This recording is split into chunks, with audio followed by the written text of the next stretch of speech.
এই মেয়েটা সাধারণ কেউ নয়, কারণ যদি কখনো জামাইয়ের সাথে তার ঝগড়া লেগে যায় তাহলে তার মুখের বদলে পা বেশি চলে, যেখানে ঘরের বউয়ের হাতে মার খাওয়ার কথা তো আর জানাজানি হতে দেওয়া চলে না। কিন্তু এর ওপরেই তার মাথায় বাঁশ ফাটানোর মতো অবস্থা তৈরি হয় যখন সে জানতে পারে কেউ একজন তার বউয়ের হাতে মার খাওয়ার ভিডিও একদম ইন্টারনেটে ভাইরাল করে দিয়েছে। তারপর থেকেই ছেলের সব দিক থেকে ডাউনফল হতে শুরু করে। তবে ভাইবেন না এখানে তার বউ আসলে তার সাথে খারাপ করছে, বরং দেখতে থাকুন, সিনেমাটা শেষ হলে আপনি নিজেই বলবেন ঠিকই আছে, শুধু বউয়ের হাতে কেন, পুরো মহল্লার হাতে মার খাওয়া উচিত। বলছিলাম 2022 সালে মালায়ালাম ভাষায় মুক্তিপ্রাপ্ত একটা কমেডি ড্রামা সিনেমা জায়া জায়া জায়া হে এর ছোটখাটো গল্প। আর এখন ধরবো একদম শুরু থেকে, তাহলে চলুন শুরু করা যাক আজকের গল্প গুঞ্জন।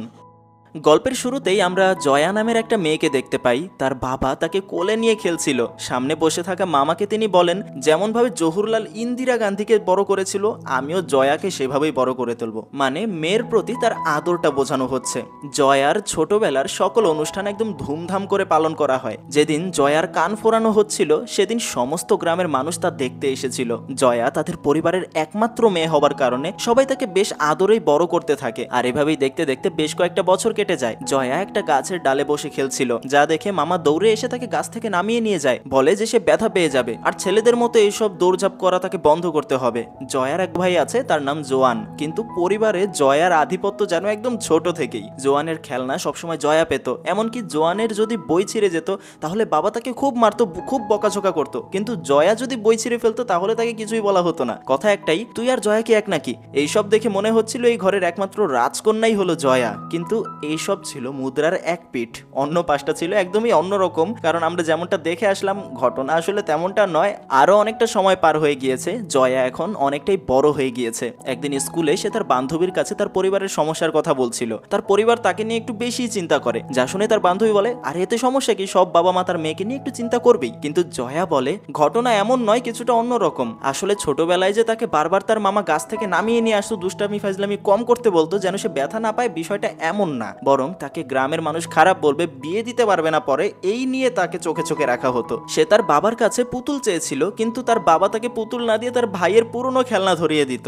আর ছেঁড়া বই নিয়ে যে সমস্যার কথা বললাম, আসলে বইগুলো আগে থেকে ছেঁড়া থাকতো, কারণ তার ভাইয়ের পুরনো বই পড়তে হতো তাকে। অর্থাৎ ছোটবেলা থেকেই আমরা যেমনটা দেখে আসলাম, ভেতরে আসলে গল্পটা পুরো উল্টো। পরিবারের মধ্যে জয়ার ইচ্ছা অনিচ্ছার কোনো মূল্য নেই, এভাবেই জয়া বেড়ে উঠছিল। তো সেদিন জয়া তার মায়ের কাছে গিয়ে বলে, সামনেই তো আমার পরীক্ষা, কয়েক মাসের জন্য আমাকে টিউশনে ভর্তি হতে হবে। আর টিউশনের ব্যাপারে শুনে তার মা তাকে সাফ মানা করে দেয়, বলে এমনিতেই তোমার ভাইয়ের পেছনে অনেক টাকা খরচ হয়ে যাচ্ছে, এখন তোমার টিউশনের জন্য টাকা দেওয়া কোনোভাবেই সম্ভব নয়, এখন যাও গিয়ে ঘরের কাজ করো। আসলে তার বাবা মা তার পেছনে বেশি টাকা খরচ করতে চাইছিল না, কারণ সে একটা মেয়ে, তাকে বিয়ে দিতে হবে, আর তার এত কিছু করার দরকার কি। এমনকি স্কুল থেকে পিকনিকে যাওয়ার কথা উঠলেও সেখানে তাকে নিষেধ করে দেওয়া হতো। যেখানে জয়া তার ভাই জোয়ানের পুরনো বই পড়ে ক্লাস 12-এ খুব ভালো রেজাল্টও করে। এরপরে সে তার পছন্দের কলেজে বিএসসি অ্যাস্ট্রোপোলজি ডিপার্টমেন্টে চান্সও পেয়ে যায়। তার পড়তে যাওয়া নিয়েও পরিবারের সবার সাথে কথা হচ্ছিল, তারা মোটামুটি রাজি হয়। বাবা মায়ের কথা রুম থেকে শুনে জয়া মনে মনে খুব খুশি হচ্ছিল, যা তার মুখের মুচকি হাসি দেখলেই বোঝা যায়।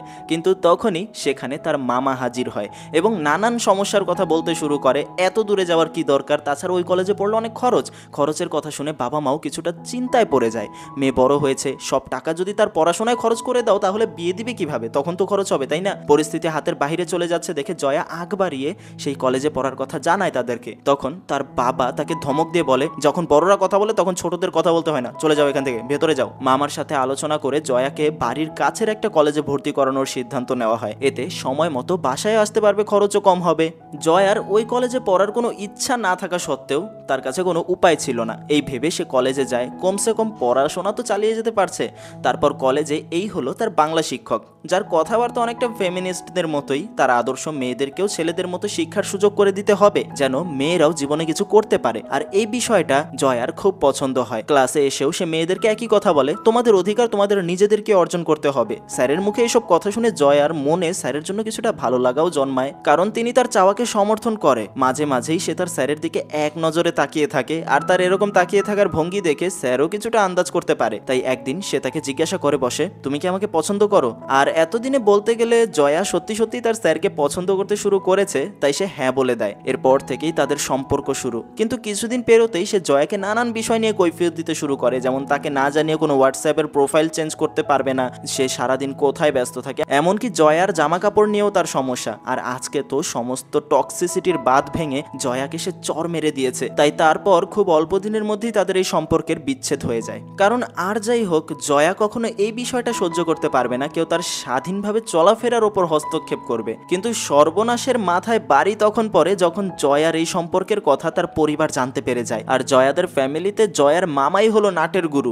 মামা জয়ার বাবাকে বোঝায় লোক জানাজানি হওয়ার আগে যেন তার বিয়ে দেওয়া হয়, সে বিষয়টাকে অনেক বড় করে দেখায়। তাই সবার মাথা ব্যথা যেন এখন তার বিয়ে নিয়েই ছিল। কিন্তু জয়া বিয়ে করতে চাইছিল না, কারণ বিয়ের পর তার লেখাপড়াটা টোটালি বন্ধ হয়ে যাবে। আর এমনিতেও শ্বশুরবাড়ি গিয়ে তার যতটুকু এখানে স্বাধীনভাবে চলাফেরা করতে পারছে, কাজ কাম করতে পারছে, নিজের মন মর্জি মতো চলতে পারছে, ততটুকুও সে হারাবে, এটা জানা কথা। এই ভেবে জয়া তার রুমে বসে কান্না করছিল। তারপর কিছুদিনের মাথায় জয়ার জন্য রাজেশ নামের একটা ছেলের সম্বন্ধ আসে। কথাবার্তা কিছুটা এগোতেই পুরো পরিবার অর্থাৎ রাজেশের মা, তার বোন রাজি এবং তার সাথে সাথে রাজেশের চাচাতো ভাই আন্নিও তাকে দেখতে এসেছে। রাজেশের একটা পোল্ট্রি ফার্ম রয়েছে, তার বাবা দুবাই থাকে। দেখে বোঝাই যাচ্ছিল ঘরের সব সিদ্ধান্ত রাজেশই নিয়ে থাকে এবং বলা যায় চাচাতো ভাই আনি হলো তার ডান হাত। আনি তাকে এক এক সময় এক এক পরামর্শ দেয় আর রাজেশ সবসময় তার কথার খুবই গুরুত্ব দেয়। রাজেশ আর জয়াকে তখন আলাদা একটু কথা বলতে পাঠানো হয়, কিন্তু রাজেশ একদমই শুরু থেকে তার নিজের পোল্ট্রি ফার্ম নিয়ে কথা বলতে শুরু করে। আর এই মুরগি টুরগি নিয়ে কথা বলতে বলতেই সময় কেটে যায়। সব ঠিকঠাক চলায় তাদের এই কথাবার্তা বিয়ে পর্যন্ত গড়ায়। খুব সুন্দরভাবে বিয়ের সকল কার্যক্রম পালন করা হয়। আর একদম শেষে বিয়ের সকল ধাপ শেষ হওয়ার পর যখন জয়াকে বিদায় দেওয়ার পালা আসে, তখন জয়া দেখতে পায়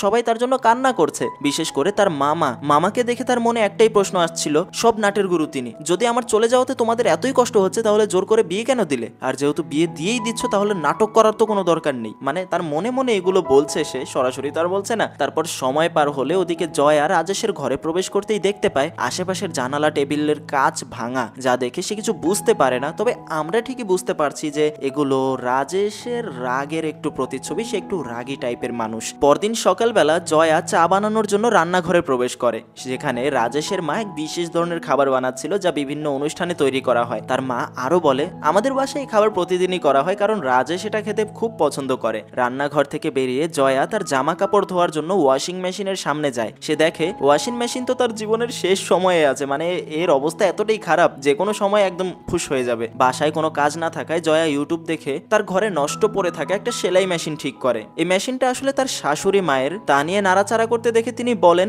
দেখো আবার মেশিনটা নষ্ট করে ফেলো না। এরপর আমরা রাজেশের অফিসে এক বৃদ্ধ লোককে দেখতে পাই যে কিনা রাজেশের জন্য অপেক্ষা করছিল। এর আগেও তারা কয়েকবার দেখা করেছে। রাজেশ এই শহরে সবচেয়ে কম দামে মুরগি সাপ্লাই দিয়ে থাকে, তাই এই বৃদ্ধ লোকের মুরগি বিক্রি হচ্ছিল না। আর তিনি খুব কম দামে এগুলো সাপ্লাই দিতেও পারছিল না, কারণ তার ব্যবসার এখন এই পরিস্থিতি। বৃদ্ধ লোকটা এর আগেও রাজেশকে একসাথে ব্যবসা করার কথা বলেছে, আজও সে একই কথা বলার জন্য রাজেশের কাছে এসেছে, তার দোরগোড়ায় এসে দাঁড়িয়েছে যে একসাথে ব্যবসা করলে তার ব্যবসা মোটামুটি একটা পর্যায়ে থাকবে। কিন্তু রাজেশের ব্যবসা ভালো যাওয়ার কারণে তার অহংকার অনেক বেড়ে গিয়েছিল, তাই সে প্রতিবারের মতো এবারও তাকে না বলে দেয়। দূরে গাড়িতে বসে জয়া এসব লক্ষ্য করছিল। জয়া প্রতিদিন ইউটিউব থেকে বিভিন্ন খাবারের রেসিপি শিখে রাজেশকে বানিয়ে দেয়, কিন্তু রাজেশের তা কখনোই পছন্দ হয় না, কখনোই তার খাবারের কোনো প্রশংসা সে করে না। আবার রাজেশ তাকে কথা দিয়েছিল বিয়ের পরও তাকে পড়াশোনা করতে দিবে, কিন্তু বিয়ের পর এই ব্যাপারে কথা বলতে গেলে উল্টো রাজেশ শুধু বিরক্তি দেখায়। এমনকি একদিন রেগে গিয়ে সে টিভির রিমোট পর্যন্ত ভেঙে ফেলে। রাজেশের মা সেখানেই বসেছিল। ছেলের এই খারাপ ব্যবহার সামাল দেওয়ার জন্য সে বলে ওঠে,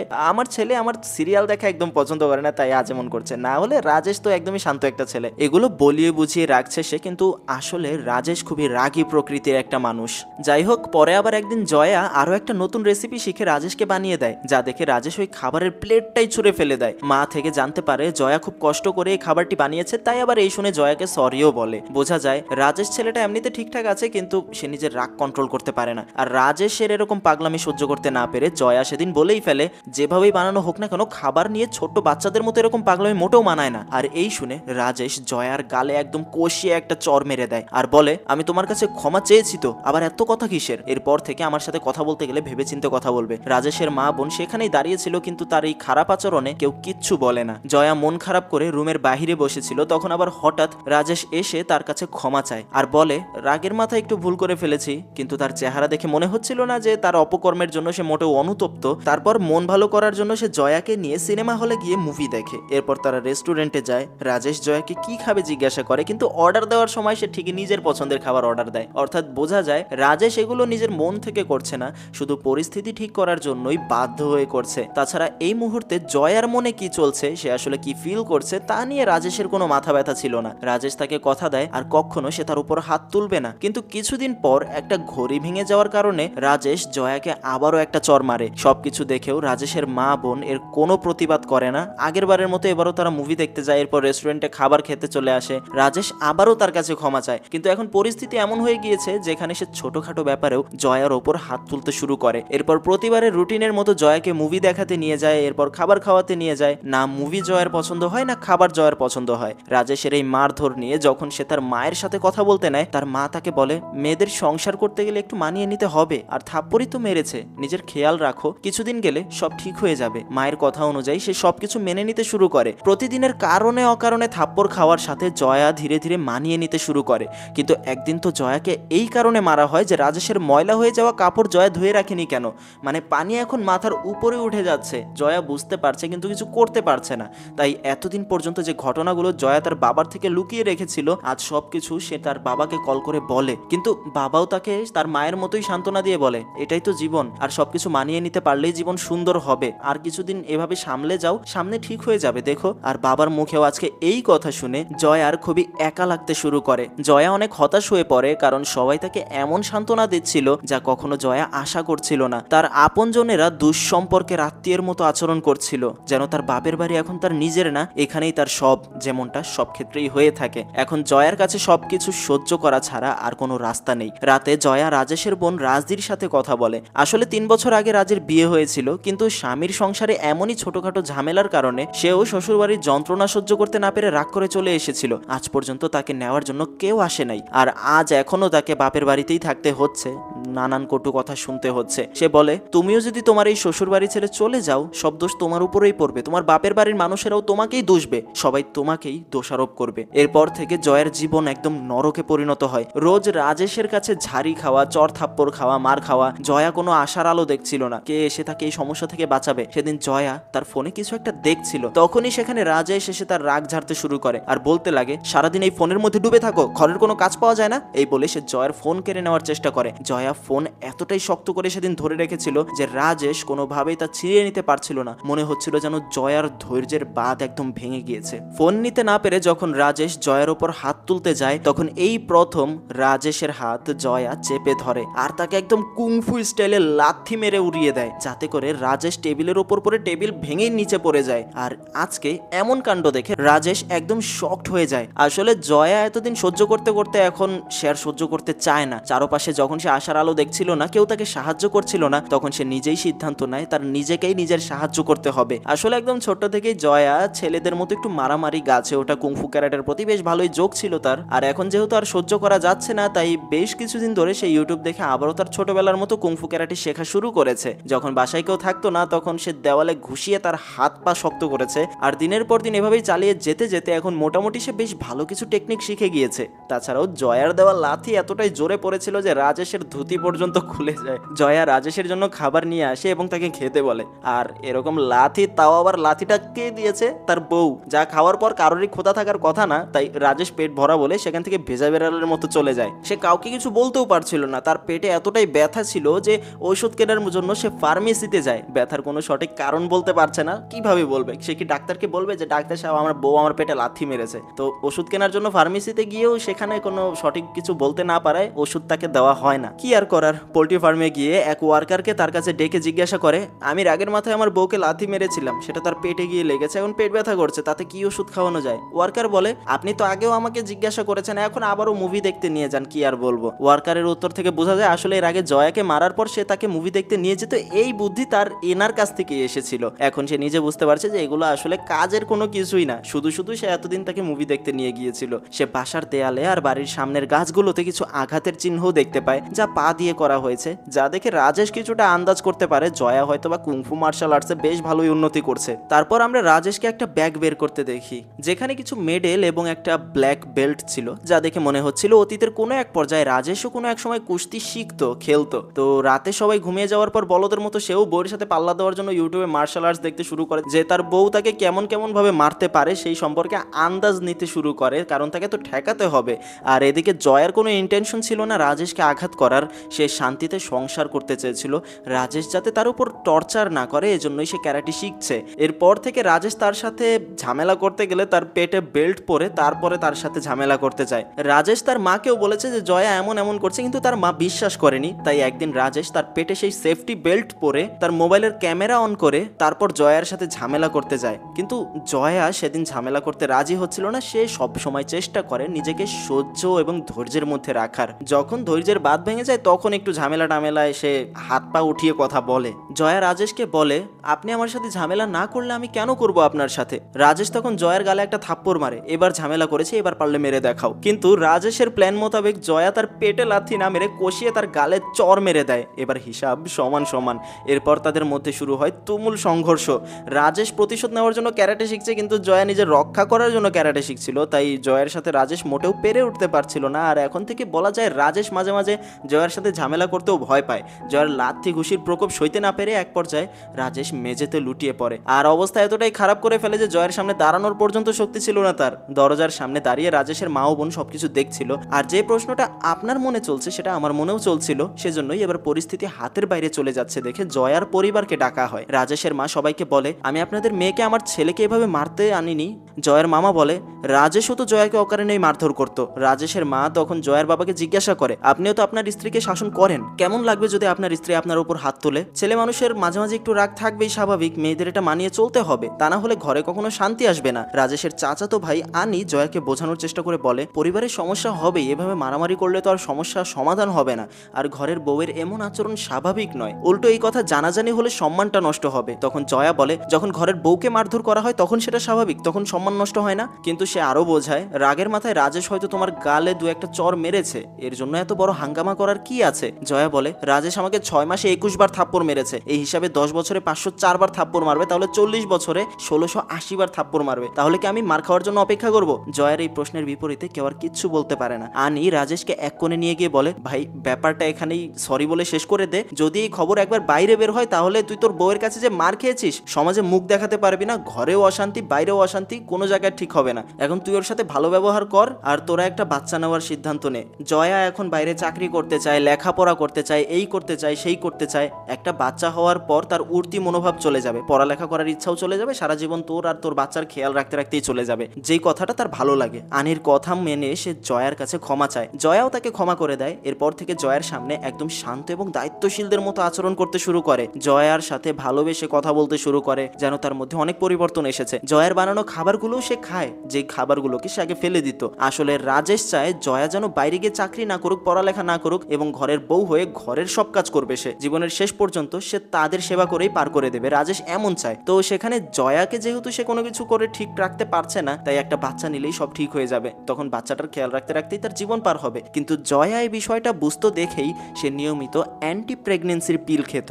তাই রাজেশ শত চাইলেও জয়ার গর্ভধারণ হবে না। এখন এই বিষয় নিয়ে তো জোর করা সম্ভব হচ্ছে না, তাই পরবর্তীতে আনি তাকে আরো পরামর্শ দেয়, তুই জয়ার সাথে কিছুটা রোমান্টিক হওয়ার চেষ্টা কর, এতে তোরা কাছাকাছি আসতে পারবি। এখানে শুধুমাত্র স্বামী স্ত্রী একসাথে রাত কাটানোর বিষয়টা না, এখানে কথাবার্তায় আচার আচরণে সবকিছুতে রোমান্টিক হতে হবে তোকে, তাহলে জয়াকে তুই মানাতে পারবি। কারণ বাচ্চা নেওয়াটা তোর থেকে বেশি জয়ার ওপরে ডিপেন্ড করে। সে আরো সাজেশন করে, তুই একটা কাজ করতে পারিস, জয়াকে একটা সুন্দর গান গেয়ে শোনা, তার মন জয় কর। তো অনেক খোঁজার পর সে একটা গান বের করে। পরদিন জয়া ছাদে কাপড় রোদ দিতে যায়, দূর থেকে রাজেশ জয়ের জন্য তখন গান গাইতে শুরু করে। রাজেশের এই অদ্ভুত গান শুনে জয়া মাথা মুন্ডু কিচ্ছু বুঝতে পারে না। তারপর আরো কয়েকদিন পার হয়। একদিন রাজেশ জয়াকে নিয়ে তার শ্বশুর বাড়ি বেড়াতে যায়, কারণ মেয়েরা তাদের বাবা মায়ের সাথে থাকলে নাকি সব থেকে বেশি আনন্দিত হয় এবং তাদের মন ভালো থাকে। রাজেশ যে জয়ার খেয়াল রাখে তা দেখানোর জন্য মুরগির লেগ পিস তার প্লেটে তুলে দেয়, যা দেখে জয়ার ভাই জয়ানেরও কিছুটা সন্দেহ হয় তার দুলাভাই একটু বেশি কেয়ারিং হয়ে গেছে না। যেটা দেখে সে জয়াকে জিজ্ঞাসা করে এবং তাকে সাবধানে থাকতে বলে, কারণ রাজেশের নতিগতি সে ভালো দেখছে না। রাজেশের আগেও জয়াকে বাচ্চা নেওয়ার কথা বলেছে, কিন্তু আজকে এই সমস্যা কালকে ওই সমস্যা, এই বলে জয়া সবসময় বিষয়টা এড়িয়ে যেত। কিন্তু একদিন জয়া তার এই রিকোয়েস্ট আর নিষেধ করতে পারে না, একটা প্ল্যান করে। এদিকে রাজেশ তো একদম পারফিউম লাগিয়ে জয়ার সাথে কিছুটা কোয়ালিটি টাইম পার করার প্রস্তুতি নিচ্ছিলই, কিন্তু জয়া তাকে এমন দেখায় যে তার পিরিয়ড শুরু হয়েছে, তাই সামনের বেশ কিছুদিন তার সাথে সে সময় কাটাতে পারবে না, তার কাছে আসতে পারবে না, বিষয়টা বুঝতেই পারছেন। এরপর কিছুদিন কাটতেই রাজেশ জয়াকে আরো রিকোয়েস্ট করতে শুরু করে, সে এখন একটা বাচ্চা নিতে যায়। আসলে গত সময়টাতে রাজেশের তার প্রতি এমন আদর যত্ন কেয়ারিং দেখে এবার জয়াও রিসেন্টলি খুব হাসি খুশি থাকতেই শুরু করেছে। কিছুদিন পর জয়ার প্রেগনেন্সির কিছু লক্ষণ দেখা যায়, তাই রাজেশ তাকে নিয়ে হাসপাতালে যায় আর সে তার ভাই আনিকেও ভয়েস মেসেজে জানায় যে আমাদের প্ল্যান সাকসেসফুল হয়েছে, আমি বাবা হতে চলেছি। কিন্তু কিভাবে যেন জয়া বিষয়টা আন্দাজ করে ফেলে। রাজেশের কাছে এসে সে এই বিষয় নিয়ে জানতে চায়। রাজেশ তখন কথা এদিক ওদিক ঘুরিয়ে টপিক চেঞ্জ করে, কারণ জয়া যদি জানতে পারে সে আনির কথায় এতদিন তার সাথে এত সুন্দরভাবে সময় কাটিয়েছে আর তার উদ্দেশ্য ছিল শুধুমাত্র একটা বাচ্চা দিয়ে জয়াকে ঘরে বসিয়ে রাখা আর সেজন্যই সে এত কিছু করেছে, এত ভালো ব্যবহার, তাহলে তার জন্য বিষয়টা সমস্যার হয়ে যাবে। এরপর আরো কয়েকদিন পার হয়। একদিন রাতের বেলা জয়া এবার দরজা আটকে রাগান্বিত হয়ে তাকে জিজ্ঞাসাই করে যে তুমি তোমার ভাইয়ের সাথে কি কথা বলছিলে। আর এখন এই পরিস্থিতিতে এবার রাজেশও তার উপর রেগে যায়, বলে আমি আর রানী প্ল্যান করছিলাম তোমাকে কিভাবে ঘরের কাজে মনোযোগী বানানো যায়, তাই তার কথায় আমি তোমাকে বাচ্চা নেওয়ার জন্য রিকোয়েস্ট করেছিলাম। সারাক্ষণ খালি তুমি পড়াশোনা করবে, এই করবে সেই করবে, এগুলো আমি মানতে পারবো না। আমি চাই তুমি সারা জীবন আমাদের চারপাশে থাকবে, আমাদের কাজ করবে, আমাদের সেবা যত্ন করবে, ঘরের বউয়ের কাজ শেষ জীবন পর্যন্ত স্বামীর সেবা করা। কেন লেখাপড়া করা লাগবে, কেন এত চাকরি করতে হবে, এত ইন্ডিপেন্ডেন্ট হওয়ার কি দরকার। আসলে সামনে তাদের বাচ্চা হলে জয়া তো একদম আটকা পড়ে যাবে, এই কারণেই বাচ্চা নেওয়ার আগ পর্যন্ত তারা তো ভালো আচরণ ছিল, কিন্তু এখন তার কথাবার্তা একদম আগের থেকেও যেন খারাপ হয়ে যাচ্ছে। আর আজকে রাজেশের এমন কথা শুনে জয়ার মাথায় আকাশ ভেঙে পড়ে, কারণ সে খুবই হাসি খুশি ছিল এই ভেবে যে রাজেশ তার সাথে কতটা ভালো আচরণ করছে, হয়তোবা সব ঠিক হয়ে গিয়েছে, কত ভালো ব্যবহার করে, কত সুন্দর কথা বলে। কিন্তু এই সবের উদ্দেশ্য যে এমন ছিল আর মূলত এই কারণেই যে রাজেশ এতদিন তার সাথে এত ভালো ব্যবহার করেছে এই জানতে পেরে জয়ার মন ভেঙে যায়। সে খুব কষ্ট পায় আর তখনই নিজের সেন্স হারিয়ে ফেলে। তারপর হাসপাতালে নিয়ে গেলে ডাক্তার জানায় জয়ার আসলে মিসক্যারেজ হয়েছে, অর্থাৎ গর্ভধারণের ফার্স্ট স্টেজেই তার পেটের বাচ্চা নষ্ট হয়ে গিয়েছে। মাঝে মাঝে এটা মানসিক কারণেও হতে পারে, বাহ্যিক আঘাতের কারণেও হতে পারে, এমনকি ন্যাচারালি কোনো মেজর কারণ ছাড়াও হতে পারে, কিন্তু পরবর্তীতে বাচ্চা নষ্ট হওয়ার কারণ হিসেবে সবাই জয়াকেই দোষ দিচ্ছিল। রাজেশের মা বলে আমার ছেলেকে লাথি দিয়েছিলি না, এই অভিশাপের কারণে আজ আমাদের নাতি মারা গিয়েছে। এমনকি জয়ার মাও তাকে সান্ত্বনা দেওয়ার বদলে জয়াকেই দোষারোপ করছিল।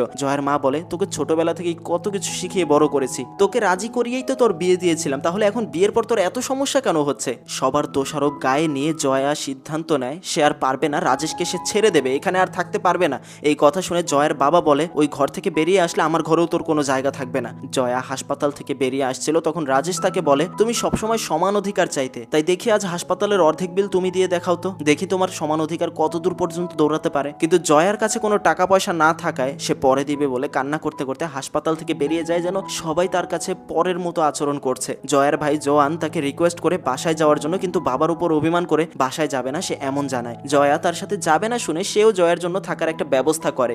এই সময় একমাত্র তার ভাই বুঝতে পারছিল জয়ার আসলে এখন করার মতো কিছু নেই। জয়া তার ভাইকে নিয়ে বিভিন্ন চাকরির ইন্টারভিউ দিতে যায়, কিন্তু পড়াশোনা শেষ না হওয়ার কারণে কোথাও তার চাকরি হচ্ছিল না। কিছুদিন পর জয়ার সাথে দেখা করার জন্য তার মা আসে, সে তাকে বলে তোমাকে আর এখানে থাকতে হবে না, তুমি আমার সাথে চলো। কথায় কথায় জয়া জানতে পারে সে তাকে নিজের বাড়িতে নয় বরং তার শ্বশুর বাড়িতে রেখে আসার জন্যই এসেছে। প্রতিবারের মতো এবারও রাজেশের বাড়িতে যাওয়ার জন্য সে না করে দেয়। জয়াকে কোনোভাবেই রাজি করতে না পেরে তার মা রেগে গিয়ে সেখান থেকে চলে যায়। সবার কাছে জয়া যেন এক বিরক্তির নাম হয়ে উঠেছিল। চারিদিকে সে অন্ধকার দেখছিল। চরম হতাশার কারণে জয়া নিজেকে শেষ করে দেওয়ার চিন্তাও করে, কিন্তু না, সেটা করা যাবে না। এই ভেবে সে আবারও তার রুমে চলে আসে। এদিকে রাজেশের ফোন নষ্ট হয়ে যাওয়ার কারণে রাজেশ সেটাকে মোবাইল সার্ভিসিং এর দোকানে দিয়ে আসে। আর মনে আছে গল্পের শুরুর দিকে যখন জয়ার সাথে তার তুমুল মারামারি হতো, তখন একবার জয়ার পরিবারকে দেখানোর জন্য রাজেশ তার মোবাইলকে তাদের মারামারির একটা ভিডিও রেকর্ড করেছিল, যেখানে রাজেশ তুমুল মার খায় আর মোবাইল সার্ভিসিং এ দেওয়ার পর সেই ভিডিও কিভাবে যেন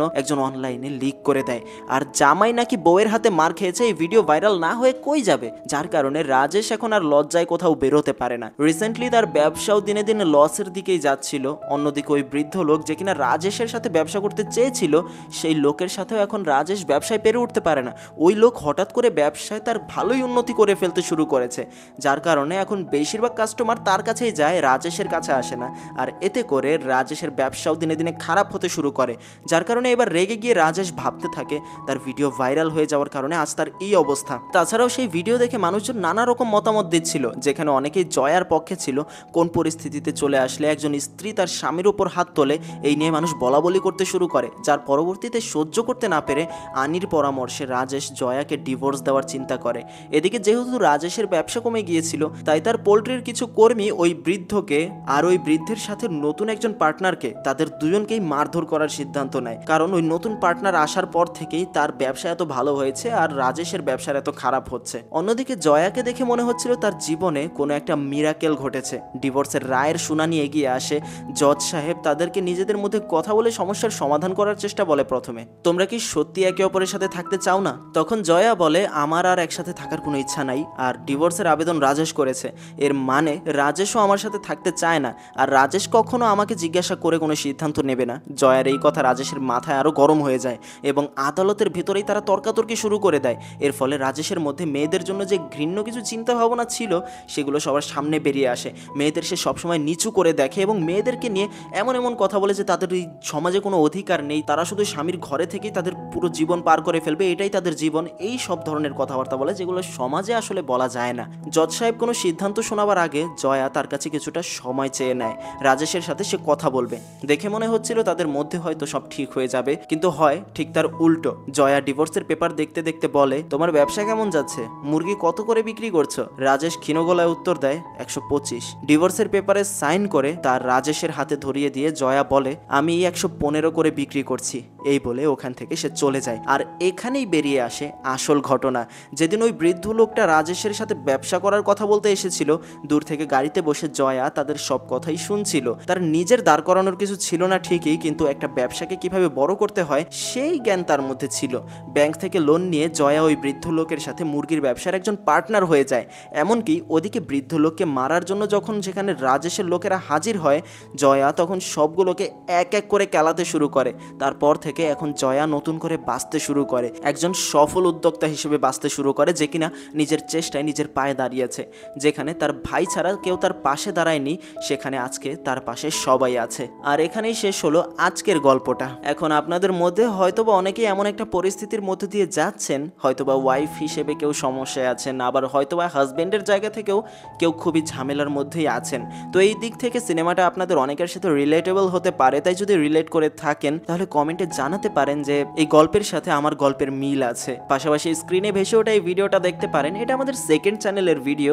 সেই চ্যানেলে শুধু সায়েন্স ফিকশন সিনেমাগুলো এক্সপ্লেন করা হয়, ভালো লাগবে দেখে আসতে পারেন। আর অবশেষে ভিডিওটা আপনি এই পর্যন্ত দেখেছেন, সেজন্য আপনাকে অনেক ধন্যবাদ।